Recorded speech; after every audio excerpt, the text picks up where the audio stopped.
Молк од Министерството за образование за тоа што се случува на Институтот за филм во Охрид, каде годинава не беше објавен конкурс за упис на академијата, а на студентите кои веќе студираат таму нема кој да им предава. Дали ова значи дека се укинува академијата за филм во Охрид и на што се должат актуелните состојби таму? За ова уште пред 3 дена побаравме, но не добивме одговор од ресорното министерство. Оттаму не реагираат нити на барањата на студентите да им се овозможи да си ја продолжат академската година и да го завршат факултетот што го одбрале. Тие стравуваат дека ќе останат без дипломи, бидејќи според нивните информации, поради тоа што Министерството за образование не им ги исплатило платите на професорите за последните 5 месеци, тие не доаѓаат на работа.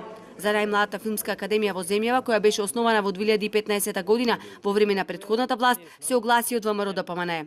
Директорот на јавната научна установа Институт за филмска академија Охрид да одговори дали професорите веќе неколку месеци не добиваат финансиски надомест, додека студентите се оставени без настава, а со тоа и нивните дипломи под знак прашање.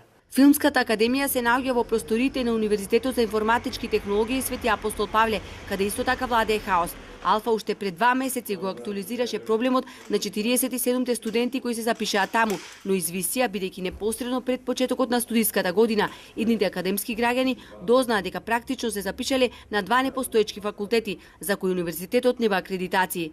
Прашање кое остана да виси во воздух е дали е доведено во прашање функционирањето на дел од универзитетот.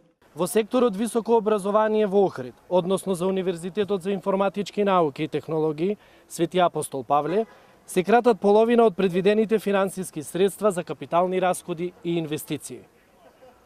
Каде се реформите во Министерството за образование и наука и се воведували во прашање функционирањето на овој универзитет со сите негови факултети? И студентите од Универзитетот Свети Апостол Павле и оние кои школувањето го започнаа на Филмската академија се наоѓаат во безизгледна ситуација. Надлежните од овие високообразовни институции не сакаат да зборуваат пред камера. Вината за скандалите кои го тресат универзитетот ја лоцираат во Министерството за образование, а родителите пак бараат одговорност.